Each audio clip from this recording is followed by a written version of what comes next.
That's because Benson is going down to A to try and deal with that as well. So he will be trying to take A. Fog did a great job contesting the B cap, but TSF is going to take an early one again, and they've taken C. TSF been the master of taking early caps in this game. This is a perfect map, the perfect map for my beloved Chappie. I want my tier 8 Russian user. This is a situation where he can sit on either side of this island and just radar the hell out of things. So we didn't see it though. It's like I said, it's still way too hard to switch out a spot. Rhino doing his job trying to shoot down 8,000 planes like he did the game before, and they've capped C. So again, TSF takes the early cap, and Fog Carrier S6 down to about 10k. Was that from a torp? What was that? A torp, and now he's getting shot at. Now he's down to 7. He's trying to stop on the cap, trying to get B as well and make sure he can test it from TSF. Once again, the Rhino MK2 now has a free reign to sort of push up because he's already taken C cap. You can see great job from TSF securing that corner of the map, as you said. Then they're going to push into B and just hold it from that corner. And it's going to be really, really hard. You can see how much damage Fog has already taken just trying to fight them on that corner. That is a really great spot for TSF to hang out. TSF, see, this is going to be a massive. I think Fog is going to lose too much life trying to set up a position. If you can see TSF, I don't know how much you can see of them right now, but Fog is going to lose all this life getting into a spot. Getting into and down goes SFE Sniper, because there weren't any planes in the air for B. There weren't any planes, and down he went. But just watch how much damage Fog will take setting up. TSF is already in position. They've already controlled it. Like I said, I'm surprised we haven't seen kind of just a battle at C-Cap. There's so much cover at C-Cap. The entire Fog fleet, Genocide, just takes the Citadel. They are going to take... I wouldn't be surprised to lose another ship or something like that. I am giving already a massive advantage for TSF because, I mean, look at that. One of their battleships is down to half life. Fog trying to push towards that A cap, I just don't think it's worth it. I mean, the time and effort to get there when they lost the ship already is just, it's pretty brutal from this point on right now. I mean, losing SFE Sniper, I mean, he was in the Shiratsu, and that's a ton of torps you're going to throw out constantly. That's going to get those guys out of place. And now those BBs are going to sit there. Snoop Duck and D-Bob are okay, unless a Benson really tries to get friendly with them. They still don't, they're not going to throw that many torps at them. Fog is, yeah, unfortunately not had the great aircraft play they've had in the first couple games, and they're not able to really lock down TSF. I think you made a great point, though, earlier. TSF's already in place. They don't have to move at all. They're just set and happy. Now it's, as it has been in the games that they've won, they just have to wait for Fog to come into them.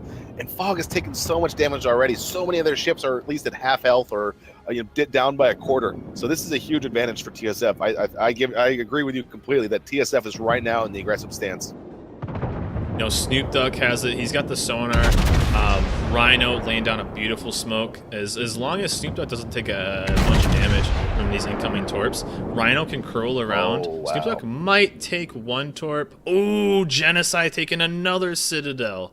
I mean, we have, and then look at Battleship Yamato. He's just hoping to get into that smoke. There's nothing this team can really do. And that Benson in the smoke, Turtle Power 12, just took a huge torpedo. He's down to 1994 hit points. He is very low. And both him and that North Carolina now have to leave because they cannot even contest that close to the map. That's huge. Look how much area TSF controls. Like, Fog can't push in anywhere on this map. They're going to try and push down, get to the little areas down here that do have some cover, and then try and flank around them. But I don't know if they have time, and they're just going to take so much damage in there. There's a ton more torps going in for Fog Battleship Yamato and that Turtle Power. Turtle Power is going to be fine. Looks like they're behind them. They're just flushing out the smoke. They should be okay, but man, they've taken so much damage. This is definitely in their favor, or not in their favor right now. Battleship Yamato out completely in the open, taking massive damage. Fog here, Essex trying to do a decent flank play, but Rhino's going to be able to hunt him down. He has CV cover. Rhino at full life. Essex down to 5,600. Yamato's really low. Evant's low. Both the cruisers on Fog are really low. You know, they need to start hitting some hits, but I don't see Battleship Yamato surviving too much longer. Down to less than 1,000 life, 800 life. Down he goes. Evant's going to be next. They just have no smoke for what we can see to even cover them. I mean, what else do they do? They can kind of post up and maybe do some more damage, but they have no cover. Snoop Duck pushing up. Man, Snoop Duck is an aggressive player, and I like seeing that. But he is completely pushing up, trying to use those islands. Evant's going to be going out. Genocide getting out into the open. I mean, everybody's spotted. Rhino's going to be kind of aggressive and push the smoke, so it's not looking good for Fog right now. Yeah, I think you were saying that, you know, it's really, really hard to find any of the TSF members right now because they have been hiding so well. Up until just maybe 30 seconds ago, before a lot of smokes just dropped off, you could only see Snoop Duck, who was just deciding to go out of the smoke and be super aggressive. He could have stayed in the smoke and been fine as well. But, man, it has been hard for Fog to find a couple shots. As on the other side of the coin, though, Fog has been on the open this entire game. You can just see the number of ships that have been constantly getting beaten down. Avant is about to go down as well. He's about 7K in his Bismarck. Income with Torps, too, from the CV. Nice strike from Animati to maybe finish off the Avant right there. But, I mean, you're kind of talking about it. How much life do you think Fog traded to just position themselves into an inferior position? I mean, the C-cap is so much better than A-cap on that. I'm surprised we didn't see Fog kind of fight this out. If I'm Rhino, I push this smoke and just take out that DD. There's no need. They're up 3 battleships to 1. They have the DD advantage. They have everything. Let's see if we can just get the Rhino, because if I'm him, actually we'll stick over with Crazy Cole hanging in the smoke. I mean, just look at the cover that TSF had. I don't think going A-cap was the call. Send a DD over there and just try to fight out over C-cap. I mean, there's no reason to get... There's in no way A-cap's better than C-cap on this. It just isn't there. You know, there's more cover with B from C-cap. A-cap is just an inferior cap, but going down, Merrill's potentially takes a torque here, but I think it's going to be all right regardless. He's got enough life. Taking shots in from Genocide. Let's see if Rhino just pushes this. If I'm Rhino, he's playing very passive, though. He doesn't want to take that random torque like I got him last time. But if I'm Rhino, I push that smoke down. Wow, big hit on Russian Bear. That's going to be huge. And then Torps are coming in. Oh, just going to dodge them, but I think Russian Bear is still going to go down. Down he goes. Now he's down as well. Just, you know, you can see how aggressive that, you know, that little pile of Snoop Duck, the Rhino MK2 is pushing up in that corner there and just causing a lot of crossfire. It's just really, really hard when there's ships firing at you from multiple angles. You really can't try and, you know, angle yourself to really prevent damage. They've just done a crazy good job of doing that. They've taken the map. They can hold back. And you were saying earlier, how much did they sacrifice for Fog to get into place? I mean, some of their battleships lost a huge amount of health. I mean, almost half of their health of the entire team probably dropped off while they were trying to position. That just puts, you know, an easy game for TSF as they can just start picking off anyone who shows up because they're already within easy range of a couple volleys from their team. Only 30 points needed if Fog Cruiser or Fog Destroyer Shigeru even goes down. And there he does right there. He can only be invincible for so long. But congratulations, though, man. TSF takes it. They take the grand prize for everything. Congratulations, guys. Great game. Also, big shout out, though, 7th Fleet of Fog. They did an amazing job this game. That last game was very commandingly TSF's, but Fog showed up and showed that they could not be messed with as well in those other games. I mean, man, it was decisive back and forth, both those games, or all those games. Really, really great matches, though.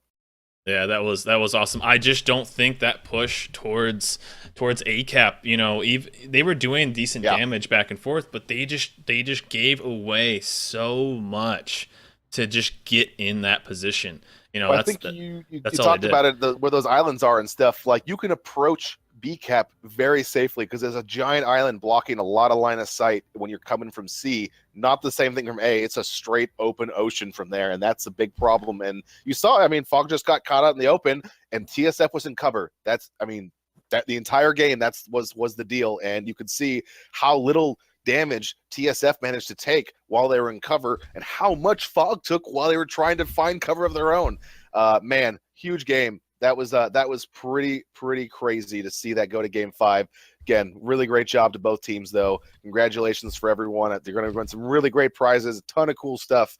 So we've worked with the guys in Supremacy League to really give you guys some cool things to help you get ready for next Supremacy League as well, because I'm sure Sterling and Voss are going to be announcing that just as we finish up with this, when you can start signing up as well.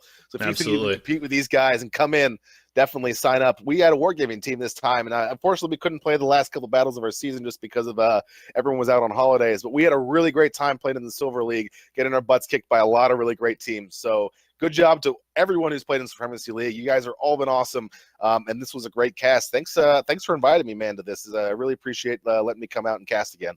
Oh, they were the 1-2 punch. We weren't quite sure who was doing what, and then all of a sudden, I was like, "Oh, sure, okay," and then I got it, and then all of a sudden, let's bring Q, and we need to bring that ringer in. So it was good. It's good to get that golden voice. Just an update from one of the other games. Western Fleet wins 3-0 over Kantai JF to win the Silver Divisions Championship. So, of course, TSF wins 2 seasons in a row now. Last season, they were co-champs.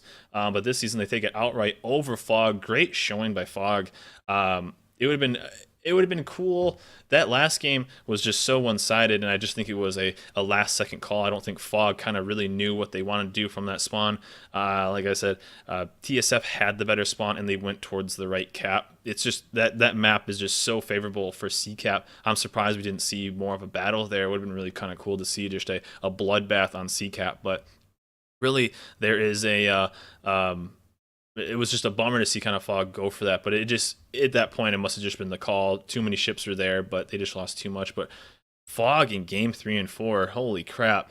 And it looks like Kantai and Fog, or Kantai and Apoc, sorry, are going into game 5 as well. So they had another awesome showing too. So it looks like we had 2 3-and-outs in the silver, and it looks like both the series in the gold. Oh no, we had the championship in the silver go for 3-0 towards Western Fleet. The Gold Division 3rd place, Kantai won that over APOC. And then we have Kantai versus APOC, the other group, for the, looks like the third, or the winner of the silver are going to game 5. So another awesome run. So that was a really, really good loadout right there for those guys. And it was cool to kind of see the mirror match and just play that one out. That was a good game. Yeah, if you guys still want to watch a few more matches, you can go check out. I think iChase is doing the one of the other matches right now, and I believe it's Sir Venom Mark II as well is also doing the stream. So go check them out if you want to see those games happening. There should be a few more minutes of those happening to see Game 5 and whatever happens there. Good luck to those teams, and yeah, some really great games tonight, man. This was I'd say a lot more aggressive, I think, than we saw last season. You know, last time I think we saw a lot of holding back, smoking up, and not being, going in deep. And man, we had some crazy plays, people going real ham into those battles and just doing some nut stuff. So this was a really, really great set of battles, and I'd say one of the best ones we've seen so far. You ready to talk to the winners? Yeah, sure, of course. I'd love to. Go. We got Pink Assassin and Crazy Cole coming in. So Pink Assassin, hello. And Crazy Cole, hello. Pink Assassin, how did it feel? I gotta ask, man. And then Amagi versus Kutazov Life. How was that? Was it oh, we lost Pink. He didn't want to talk anymore. Rip. Crazy, you there? Oh, he misclicked. He's back, though. All right, he's back. All right, there he is. Hold in chat, boys. Crazy Cole and Pink, hello. Hello. What's up, guys? Hey. Good showing. Man, you guys killed it game 1 and 2. I gotta say, I don't know if you heard me, but Pink, how was it, the 1v1 versus the Kutazov on was that game 4? I felt bad for you, man. The dispersion rolls weren't nice to me, man. It happens. As much as I hate right? to blame it, I should have killed him earlier than what happened, and I kind of got stuck on the iceberg with some poor positioning. Yeah, it definitely happens. cost me on the carrier strike. But it was all good though. But game 1 and 2, you guys just played out of your minds, and game 3 and 4, kind of, you guys weren't quite playing the same you were as game 1 and 2. What happened in game 3 and 4? Rhino was taken out early. You guys maybe got a little out of position kind of early in game 3 and 4. But what was it that kind of happened for you guys? Was there maybe some miscommunication, or was it just maybe getting unlucky on losing some ships kind of early, or what happened in game 3 and 4? I think losing Rhino like that threw us off, and then we tried to recover, and it was just. Yeah, I think the chaos of losing Rhino early in that ocean game really cost us, and we were scrambling, and it just didn't end well for us. Yeah. They did really good on their focus fire on that one too. They were Oh yeah, just that was from their point of view. But they played out of their minds. They played really good this series, and it was you guys just played crazy in game 1 and 2, and they were just like, all right, we got this. We can play good too. And then game 5, I was talking about how that map really favors C cap from B side, or the B cap from C side, and when they ended up going A cap, I felt bad for them because they just lost so much life in there. So I'm kind of looking at more of like the first 4 games, but it was an awesome showing, and it really seemed like you guys were just, I mean, the focus fire from both sides were just crazy. So props to you guys. well, appreciate that, man. That was a lot of fun. That was really All right. Yeah, it was a lot of fun. Yeah, I think we lost you there for a bit. Yeah. Crazy cool. But man, how did that? I can't believe it. You're talking about the game on Ocean. I mean, that Kutuzov just for both of those games, they just managed to just dodge and weave and take so little damage on Fog side. That must have been incredibly frustrating. When he's got like just bounces out of a battle with basically barely a scratch after coming up against like 3 or 4 ships. That was pretty crazy, and definitely helped with just RNG rolls, making sure Fog stayed in that game. So I know that must have been a little frustrating. At the end of the day, you got to tip our hat to 7th Fleet. They did a really good job with their angles. Really kind of hurt us when they were angled in like that, and we can't really get any solid shots. Yeah, that was definitely. I mean, almost. I mean, every team in Supremacy League is really good, and to see the guys that just make it to the finals is they're there for a reason. There's not a team that's going to be bad or even bad players. One thing I saw you guys did a lot, and that was you guys switched up a lot of players. Not so much a lot of players, a lot of ships.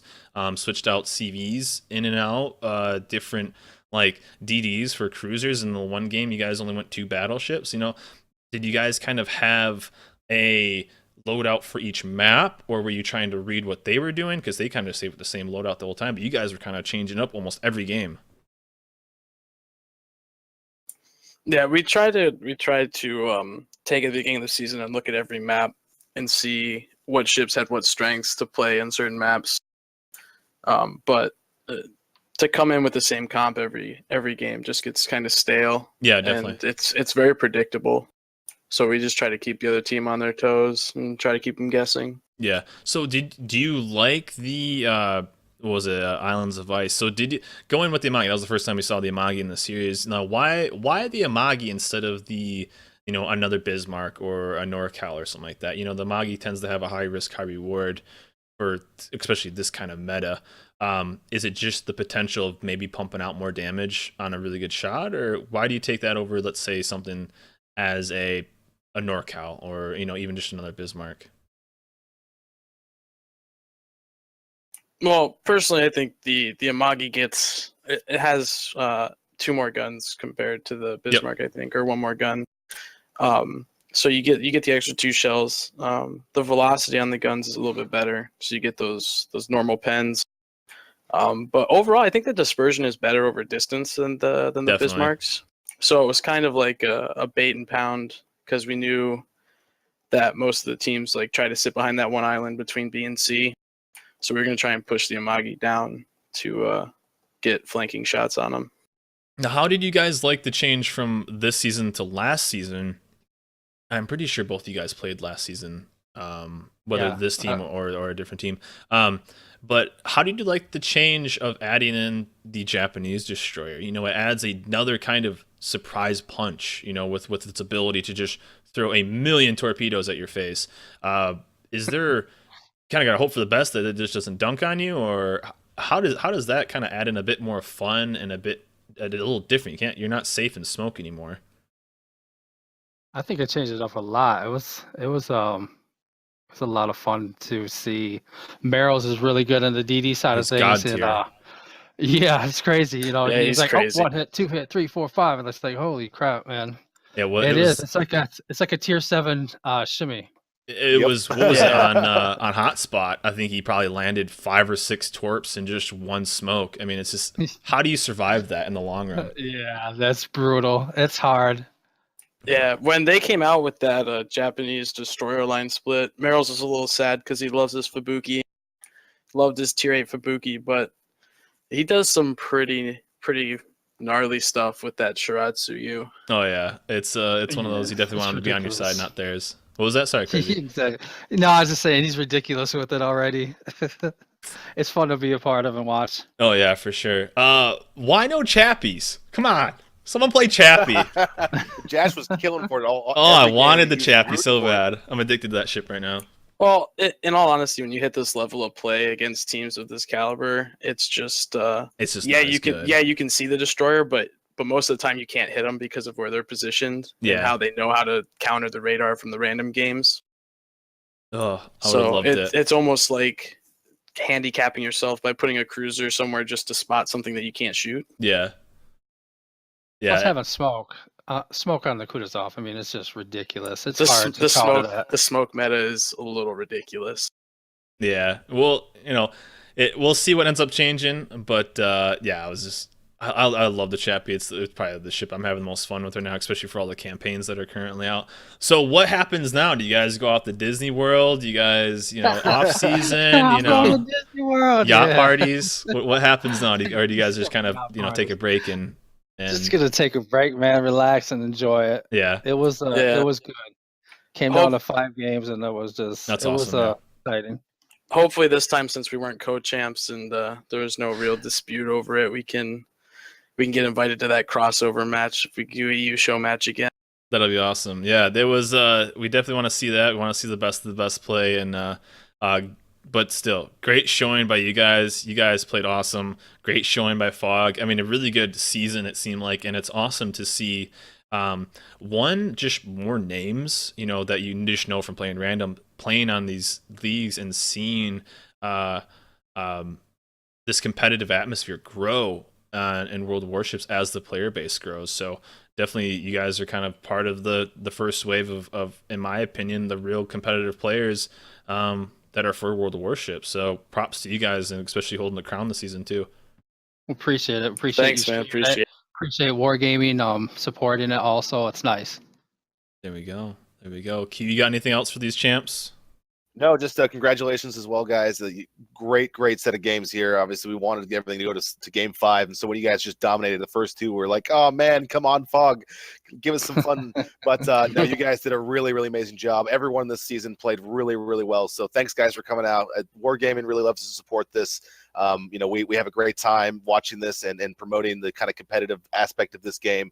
In general, it's been really good. Can't wait to show off that flag. Oh yes, yeah. You guys have Yeah. a bunch of cool prizes. They got the special flag. There'll be some definitely some doubloons and a bunch of other stuff. If you want all the info on the prizes, you can go check out the portal at worldofwarships.com. It's got the full list there for all the different seasons or all the different leagues and stuff. So, but thanks again, guys. Thanks to Majash for inviting me out here. It's been a really great time, and yeah, that's all I got. Thanks again. Thank you guys. Thanks for all your support. Yeah, that was awesome, guys. Well, good, Q. A pleasure as always. I'm gonna see you at PAX South, so I'm very excited for that. But no, it's always an awesome thing. I love casting these. I want to do more during the season. Supremacy, even if I have to roll the delay. So I like this. I like promoting this. A lot of people don't even know about Supremacy League. A lot of people don't even know about there being a competitive atmosphere in World of Warships. They just know about playing on weekends and pulling their hair out when their own destroyers YOLO into to BCAP to trade for I don't even know.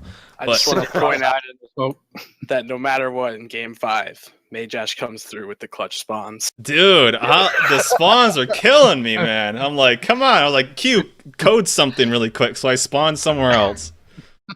Yeah, I had the awesomeness, and then everyone in chat made fun of me for missing all my torps. So. Should get on Q about getting a real spectator mode put in. What's something we're definitely working on. We know that's been a big request, so we don't want to release the current training room because it sucks and it doesn't work very well. So definitely we're going to try and get that in for 2017. But I know it can be frustrating having to have a CVs drop each other. So definitely we've heard your cries. It's a lot better than the cruiser game last season. That's for sure. Yeah. Well, good stuff, guys. I'm gonna end it there. Well, I'm gonna actually restart my stream and bounce back into some regular games. So guys, go play something I don't know. Yeah, go Happy relax. hunting, Mage Right, Ash. right. There you go. Well, guys, enjoy it. We're gonna go Congratulations. And All right, man. Thank you. there we go. There we go. Thank you very Q, much. love you, baby girl. Thanks, man. Thanks for casting Bye, us again. boo. Bye, guys. Thank you again. Bye-bye. All right. Later.